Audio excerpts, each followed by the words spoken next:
Judiciary Committee action from ABC's Britt Hume.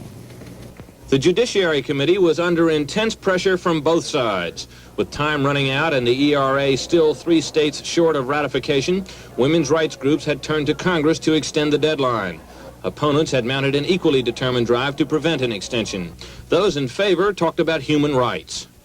Who am I to say, let's short-circuit the time during which I may seek to protect and guarantee my personhood in the community of humankind. While opponents cited the Constitution, noting that no previous amendment had more than 7 years for ratification. The rights of women, in my opinion, are secondary to the rights of the amending process under the Constitution of the United States. Finally, after nearly 9 hours of discussion, the vote came, and when the clerk announced the tally, then came the reaction of the pro-ERA forces crowded into the room.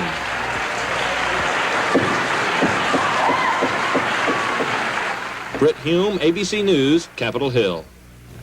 We have reaction to the committee vote from Eleanor Smeal, head of the National Organization of Women, who's here in our Washington studio this morning, and in our New York studio, Phyllis Schlafly of the Stop ERA movement.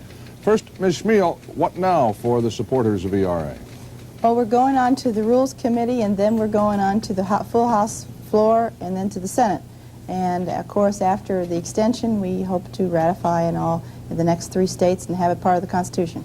Now, the word is that while it looks pretty good in the House at the moment, for the Senate, that's not so sure.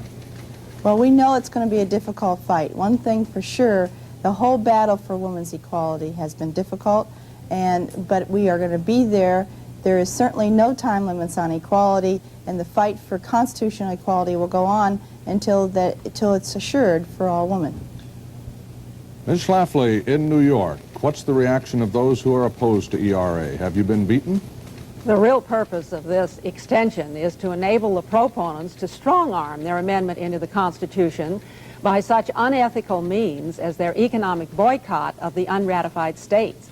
Having lost on the merits, they are now trying to cause financial harm and throw people out of jobs in hotels, in restaurants, in retail stores, and taxi cabs, in the hope that they in turn will strong-arm their legislators. And I think this shows that they can't win on the merits. But the fact is they have won in this committee, and now it looks like they have a good chance of winning in the House. Do you still think you can stop this extension? Absolutely, because the bill itself is so grievously unfair.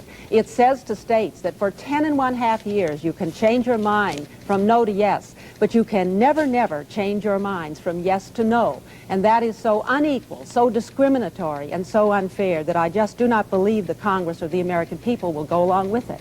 No amendment in history has ever taken longer than 3 years and 11 months, and the average time is only 1 1/3 years. Thank you very much, Ms. Schlafly, and also Eleanor Smeal. With these other overnight developments.